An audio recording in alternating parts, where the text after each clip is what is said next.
אפשר להיכנס זה הרבה אישור שם. היחסים בסדר? כי אני רואה, הדלת היא לא בדיוק דלת... לא, יחסים סבבה.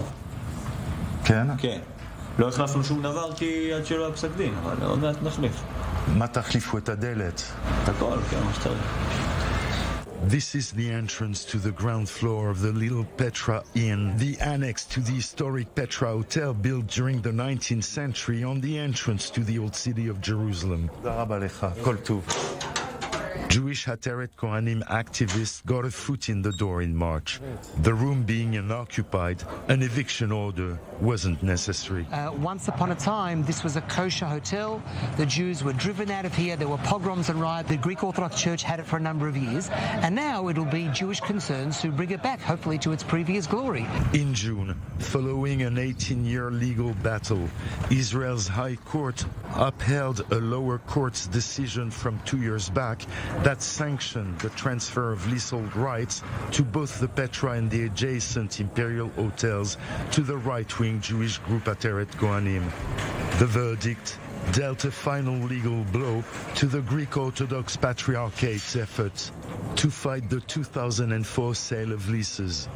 There was an attempt to obtain a very rare legal procedure, basically a civil retrial, but there is a strong political dimension. Property transactions in Jerusalem's old city are indeed some of the most politically fraught in the world. You have the mutually incompatible narratives of three contradictory faiths inhabiting the same sacred and secular space in 1 square kilometer. In the United States, they have malls with more floor space than 1 square kilometer. The Supreme Court acknowledged, quote, shadows and black holes in the moves that led to the signing of the agreements, unquote. When you get into the convoluted transactions between Greeks and settlers, you never come away knowing who's telling the truth and who's lying.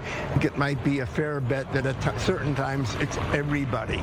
It appears that this was a rogue individual in the church that did not have the authority to sell the settlers.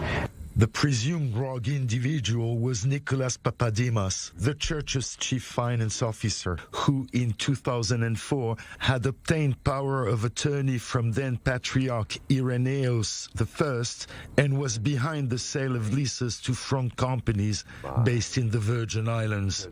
They didn't have the approval from the synod because we have this synod system, so whatever we do, we decide together. The battle is not yet over. A Palestinian Muslim is the protected tenant appointed by the church at the Imperial Hotel, whom Hateret Kohanim is trying to evict. And I said, God, you and I alone, keep an eye on me.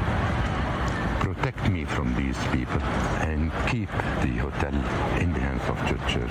There's the issue of the management company, of those who are inside the hotels. What type of status do they have? So because it's still in court, it's not appropriate at all for me to talk about it. The three central characters in this legal, political and religious battle, we shall call them the tenant, the activist and the priest, live parallel lives with opposite expectations, pretty much like the fragile cohabitation between Muslims, Jews and Christians in Jerusalem. Their paths only intersect in court. I'm concerned about one thing. I'm concerned about the fact... As you enter the Imperial Hotel, you're first greeted by His Beatitude, Theophilus III, 141st Patriarch of the Greek Orthodox Church of Jerusalem. Then by the manager of the property. Moi, j'ai trois choses dans l'amour dans ma vie. La langue française, la famille, et l'hôtel. Abu al-Walid Dajani, a Palestinian Muslim, is the second-generation scion of protected tenants who leased this 19th century edifice for a renewable 99 years. This is the contract between us and the Greek Orthodox Patriarchate. My signature, my brother's signature, and the signature of the Director of Finance in the Greek Orthodox Patriarchate. Our relations started in 1949. His beatitude is a very close friend of mine. When I came to greet him, he opened his arms and he said, Mr. Dajani, you are the guardian of Jaffa Gate. And I start crying. I'm being honored to carry this title to keep the property to the Greek Orthodox Church. These two buildings, they are located on Jaffa Gate, which is the main entrance to the old city. All the other Christian denominations, they have their headquarters within the vicinity of this hotel. So can you imagine if this goes in the hands of these radical group? My property was given away for $1,250,000. Can you imagine such a property, a strategic location that 1,800 square meters, 44 rooms could be given away for 98 years and renewable for another 90 years with this small amount of money. I'm angry against also the director of the finance department who made this deal. The name of the man was Nicholas Papademos. First, what we heard is that he ran away to Brazil for a while. These radical groups promised him lots of money, bribing. He came back to Israel now and he was looking for his monies. Irenaeus 3 years ago left and went back to Greece. He stepped down from the patriarchate and for almost 15 years he stayed in a room. What a shame. This is the power of attorney that he gave to the director of the finance department. All these documents has been signed by Richards Marketing Corporation. Why they should go to the Virgin Islands to evict us from the Imperial Hotel. This is the contract, lease agreement, August 16th, 2004. They have submitted 800 pages that I don't have the right to stay in the hotel. I do have a contract, a valid contract from the church. Now I'm paying the rent in court for Ateret Kohanim because if I don't pay the rent, I will be evicted. This is my granddaughter who is going to fight the case forever. Inshallah. Ateret Kohanim, let them know, the whole world, that this is the coming generation. She's going to study and become a lawyer, and she will continue and carry this case. Now, the eyes of the world, the eyes of the leaders of the world, the eyes of all those people who love Jerusalem, Christians, Muslims, and Jews, they have an eye on Jaffa Gate, and they have an eye on the Israeli government. They have an eye now on the verdict. Close the Holy Sepulchre, put pressure on the Israeli government. Solve this problem. Apropos exerting pressure on Israel, noticeably, there's been no Palestinian mobilization against the risk of eviction, as in the Sheikh Jarrah neighborhood in East Jerusalem. They keep a low profile. They keep a low profile. The Palestinian Authority. Yeah. Because the Israelis, they are absolutely angry and disappointed if you come up with the problem of the Palestinian Authority in Jerusalem. So you have to play it smart. We follow Mr. Dajani to the rooftop, a hotel with a view with a pious image of tolerance. Tolerance called comfort for a 78-year-old man whose entire life has been committed to tending the edifice of the Patriarchate. Say, Jerusalem is for everybody. Let us be honest about this and let everybody live in peace, irrespective of their religion.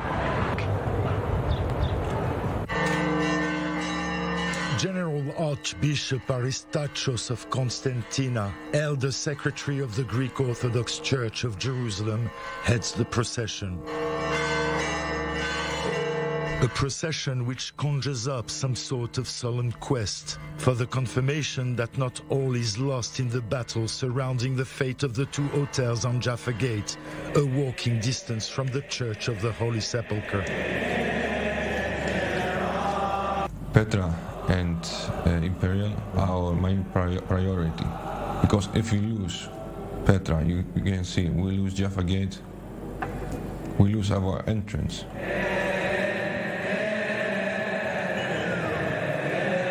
The Archbishop enters the holiest shrine in Christianity, which according to tradition is the seat of crucifixion and resurrection of Jesus. But in spite of their impeccable poise, he, who's assigned to conduct the Sunday Mass, and his fellow officiants are concerned that the equities of the Christians and Muslims in the Old City are being marginalized, diluted, in ways that's changing the character of Jerusalem. Father Matthäus, dragoman or interpreter of the Church, is entrusted with ensuring that the faithful of all Christian denominations share the shrine in the most respectful manner and to say as little as possible. Because it's a sensitive matter right now, so I should not talk about it.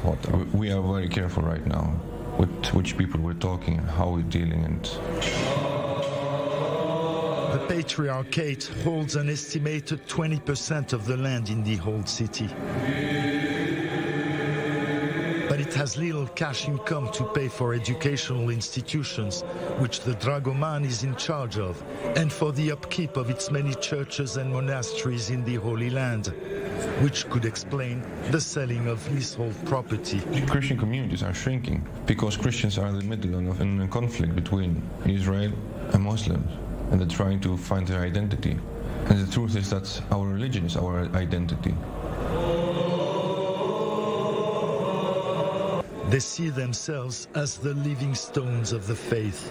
The drive is religious. We don't have actually any problem with the state of Israel. And we just have a problem with these radicals. These organizations, they're not just fighting against or trying to take properties from Christians. They're taking properties from Muslims also. Take over the Old City. What starts in Jaffa Gate doesn't end in Jaffa Gate, the Patriarchate warns. This is not the last chapter, but we'll try other ways also. Like diplomatic pressure? Maybe, I don't know. Primus inter pares, first amongst equals, the Greek consulate in Jerusalem. It expresses Athens' deep concern about Israel's High Court verdict. So, in solidarity and coordination with the Patriarchate, the Greek consul and his wife attend Sunday Mass. We are here, we are international.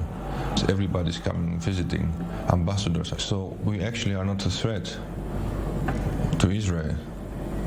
And that's that they don't understand. Our properties will stay here, even after us. Meanwhile, they may find solace in the immutable cycle of living the life of faith.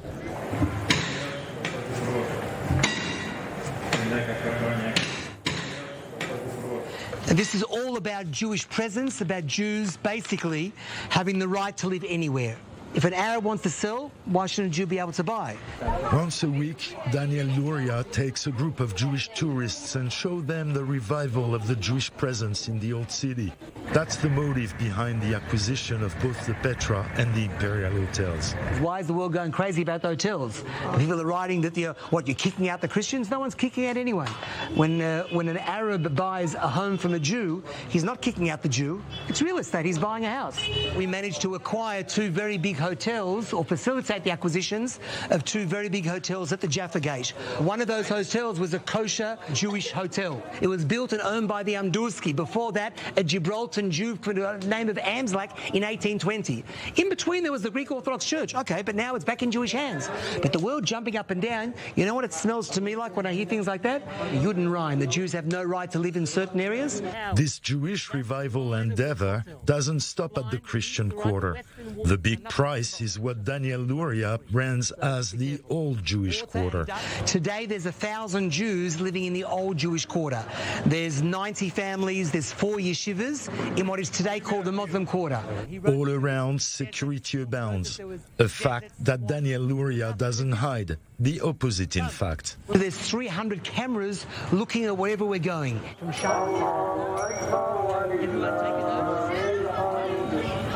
Someone's been taken home, front and back, right? Parents don't want them walking alone, so front and back, right? Right, he's come from the Rova, wherever he's come from, and security guards backwards and forwards, taking families they need to go.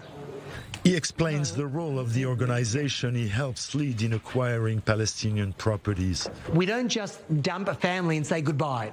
We're involved security-wise, we're involved renovation-wise. So remember, there's two aspects. There's the acquisition, someone, and then there's various projects. And the people who own it will get a little bit of the rent, so to speak, together with Ateret Kohanim. It's the standard building in relation to, families, courtyard, security cameras, and a rooftop playground, because kids don't play in the streets yet. Eventually, there were half a dozen Arab families living here. We had the right person at the right time, without going into details about the middlemen, as you know, that we have to use. And we ended up buying this place, and about 6 months ago, we finished off the building, and now there's 5 families living in the complex. You drove away 1 family, we'll add 5.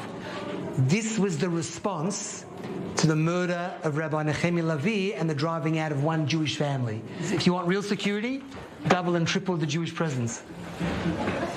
Summary of Ateret Kohanim. Destruction, Jews were there, destruction, and we're back home. There's still Palestinians living on the first floor here. I don't know about Palestinians. I don't know about Palestinians. There are Arabs living here. There are Arabs living here, for sure. And the relation is good between them, the neighbors. It's quiet, yes. It's what you call civil. So we went to check for ourselves. אנחנו ערוץ ה-24. Qu'est-ce que vous pensez? Filmer un peu dans la yeshiva, si c'est possible. Il va falloir l'autorisation pour ça. We quickly obtained it. A Palestinian family indeed lives on the first floor. By-tech.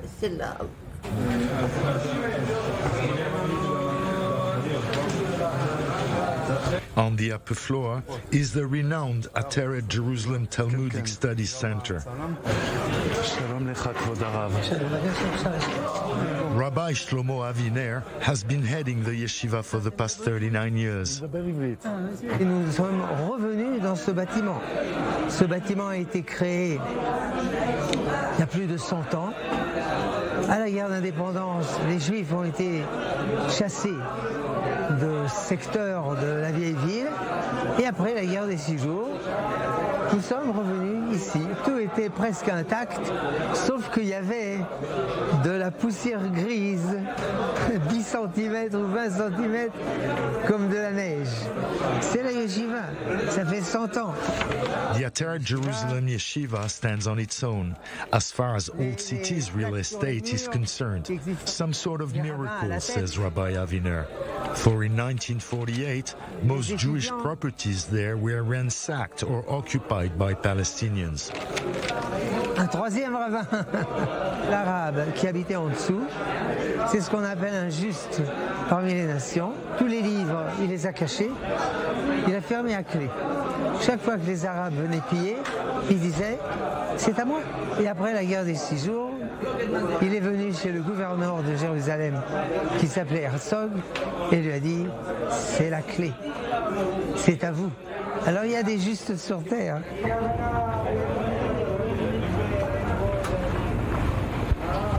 The 79-year-old rabbi leads us to the rooftop. The view is stunning.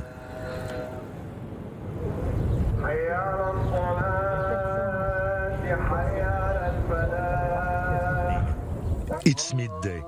The Muslim call for prayer emanating from the noble sanctuary or Temple Mount echoes all over the old city.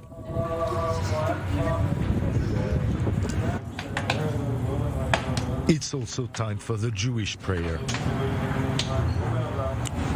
A silent one. That's the entrance to Har HaBayit. In the Muslim quarter, the Iron Gate is one of 12 leading to Har HaBayit, the Temple Mount, Judaism's holiest shrine, but also the noble sanctuary or Haram al-Sharif, Islam's third holiest shrine. Basically, Christians and Jews are not permitted to go on. They're here to make sure that only Muslims go on.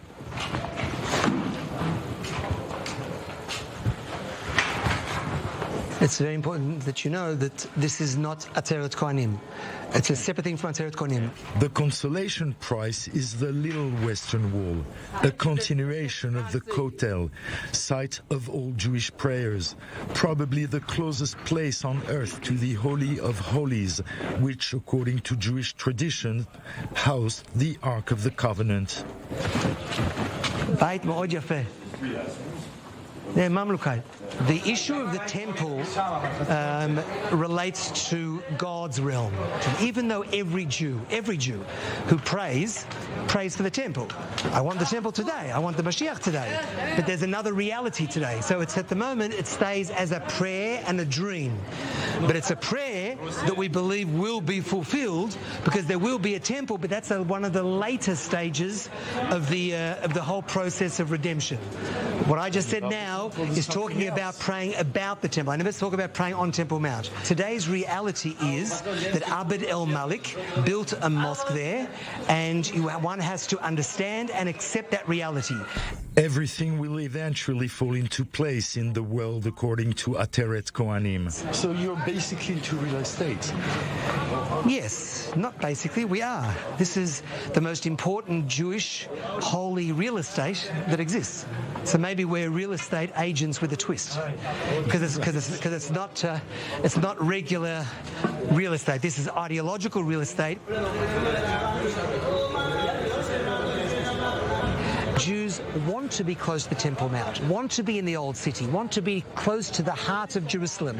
It's part of an obvious and normal phase in the overall Zionist dream. Again, for the Greek Orthodox Church, this is a symbol because this is the way of the pilgrims. Well, I guess they shouldn't have sold.